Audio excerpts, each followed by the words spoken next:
Hello everybody, welcome back to Movie Reviews, and this time we're on Series 2. I'm Mike, and I am your guidance commentator and maybe sort of little knowledge man, if you know what I mean, of movies. And today we're looking at Luc Besson's Léon the Professional. I can't do a French accent, from 1994. Quite surprisingly, this is actually a good film. I sort of knew this film had been parodied a lot, but I never knew how good it was. Obviously, this is a Luc Besson film. Luc Besson, great French director, of course, has an interesting visual eye, who started off doing some interesting films like Subway, The Big Blue, and obviously this was released in the mid-90s to the American market. It's English speaking film rather than French, where those other ones were doing. The other ones they was doing. So this is one. I think this is his first English speaking film. It's set in New York and it's got an interesting cast. First of all, we've got Jean Reno. Interesting actor who has been around in many different films, like a couple of famous films, like The Big Blue, of course, in 1998, 1988. That's it. Because I got the soundtrack here. So 88, Godzilla in 1998. He was in Ronin, along with Robert De Niro, in the same year as Godzilla came out. And also popped up in it was like a direct-to-DVD film. I can't remember what it's called, but he appeared in that. So Jean Reno, well-respected French actor, very good, looks the part, has a good presence on screen. And then we've got Natalie Portman, a very young Natalie Portman, quite surprisingly. Obviously with her, she started off quite alright until she went into the Star Wars prequels, if you know what I mean, playing Padme?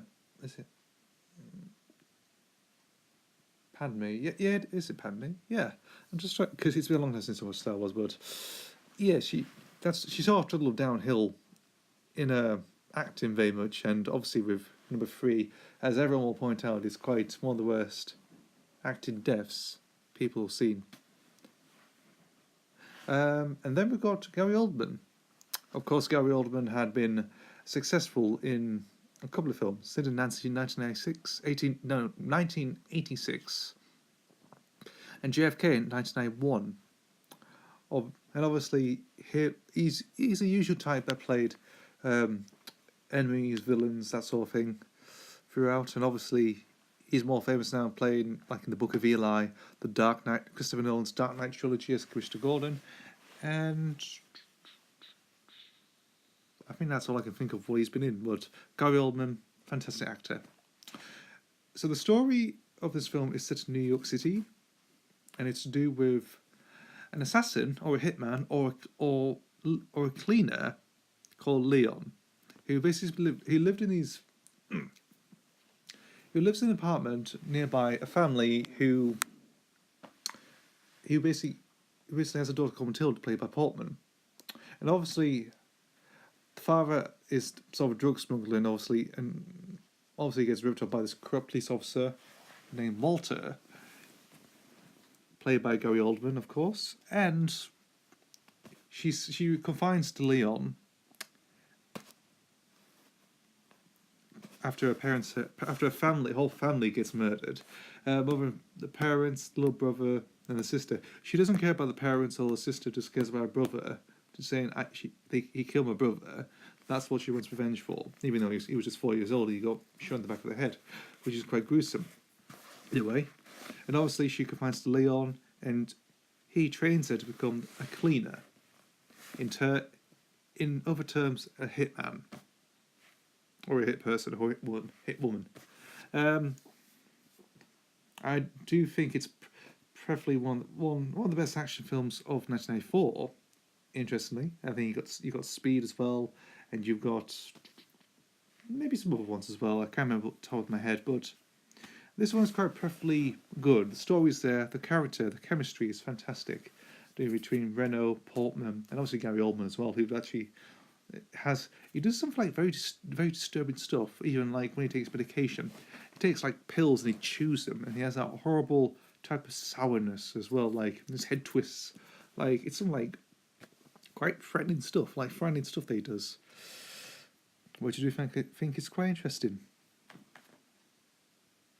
And obviously the person who plays the Italian restaurant owner, who employs Leon, I do think is a great character as well. He sort of survives through the whole film and gives some more support to Matilda at the end of the movie, and yeah, I just find him a great character. Some of the officers themselves were a bit hit and miss, if you know what I mean. I do find it's quite funny that they hired sort of a hippie, a guy who's dreadlocks. He looks like he's stoned all the way through.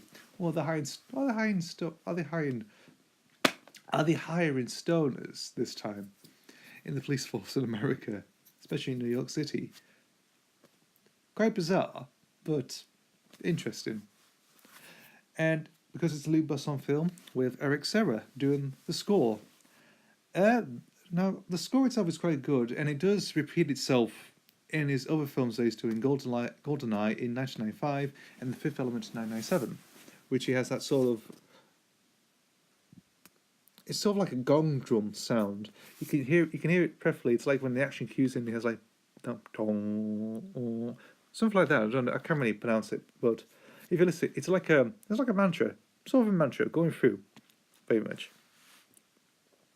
Obviously, and I think one of the highlights of the soundtrack is a song that he does called "Halo Angel," which I think it's a good song. His singing voice is quite interesting because it sounds a little bit like Sting, very much, but if sort of like gasping out, sort of voice, like a Wayne type of voice that he does, which I do quite like.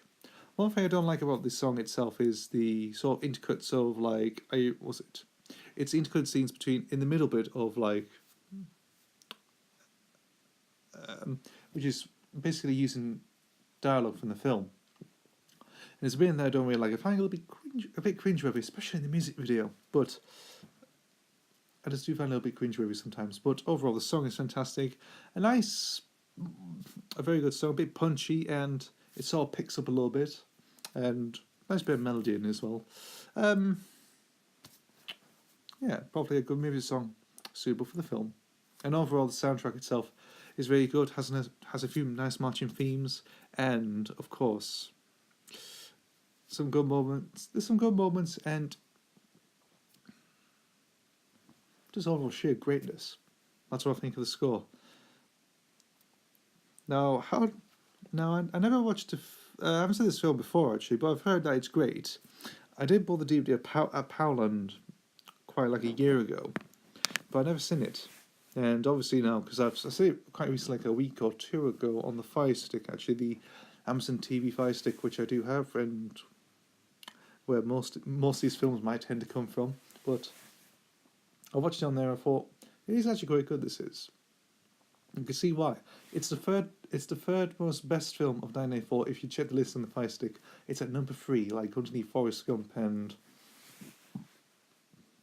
Do I think else came in 1984? Speed, as mentioned, Speed. Road to Wellville. We'll do a review of that soon. That'll be funny. That'll be interesting. Too left field, but good. Just maybe a few. Just don't know really. It was Beverly Hills Cop 3. Yeah, so that's sort of like films from 1994 that will possibly be sprucing up soon in this series or the ongoing series. I don't know. But anyway, if you're interested in seeing a Luc Besson film, give Léon the Professional a go. Maybe try out his other films like Fifth Element, and also try a little go at The Big Blue and Subway as well. He's once in the 80s. Soundtracks are fantastic from there, but I don't know. They're all French speaking, but sometimes we like foreign films, sometimes we don't. But this isn't a foreign film. This is an American production. Well, it's a French production, but it's in English, filmed in New York. They speak English. They speak the fluent English very well. It's got British and American actors in. What more can you ask for a Luc Besson film? Anyway, I'll see you soon for the next video.